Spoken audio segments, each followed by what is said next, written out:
জয় জগন্নাথ। এটা আমার শ্বশুরবাড়ি। শ্বশুরবাড়িতে এসেছি। সারার বউ অনেক করে ডাকে প্রত্যেক দিন, দাদাবু এসো, আম খাবে, কাঁঠাল খাবে, অনেক তা সব আছে বাড়িতে। পেয়ারা থেকে শুরু করে, লেবু থেকে শুরু করে, জামরুল, প্রত্যেকটা, কোনো জিনিসের অভাব নেই। তবে খুব কর্মঠ মেয়ে ছেলে, খুব কর্মী।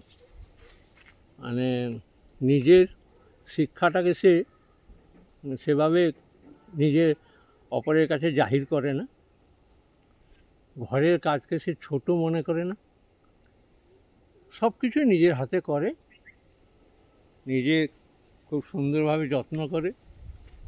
তবে একটা জিনিস, ও খুব মানে কর্মদক্ষ, পারদর্শী, শিক্ষাগত যোগ্যতা যথেষ্ট আছে।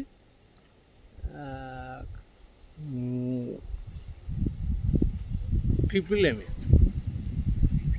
যাই হোক, তার দুটো সন্তান খুব সুশিক্ষিত, বিদেশে থাকে। আমার শালাও হাই স্কুলের টিচার। সেও করে, সে করে না, আমার শালা যে করে না কথা বলবো না, তবে যথেষ্ট আমার শালার বউ যথেষ্ট করে, খুব দারুণ। এই দুটো আম গাছ, প্রচুর আম। এই বেলা 3টার সময় এলাম দেখা করতে, কটা আম দিল আমাকে, দেখেও খুব সুন্দর লাগছে। লেবু দেখো, ঝাঁকে ঝাঁকে লেবু, খুব বড় বড়। এগুলো আর একটু বৃষ্টি হলে একদম এক একটা লেবু 500 গ্রাম 600 গ্রাম হবে।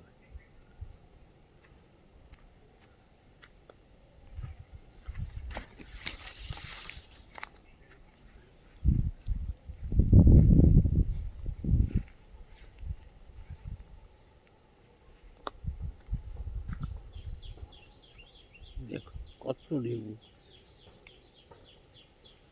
লেবু গাছ একদম মাটিতে শুয়ে পড়েছে, এত লেবু।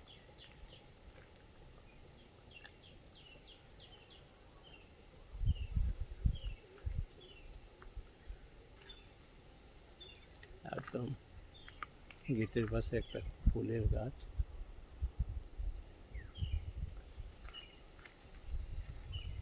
খুব সুন্দর। এই জায়গাটার নাম আমার শ্বশুরমশাই যখন বেঁচে ছিলেন, শাশুড়ি যখন বেঁচে ছিল, তার নাম দিয়েছিলেন নন্দনকানন। তাই নন্দনকানন নামের উপরে আমারও একটা খুব বড় খুব আনন্দ ছিল যে নন্দনকানন নামটাকে নিয়ে। যাই হোক, আমিও আমার শালাকে বলেছিলাম ঘর যখন তৈরি করেছিল, ঘরের নামটা নন্দনকানন দিতে। জয় জগন্নাথ। একটু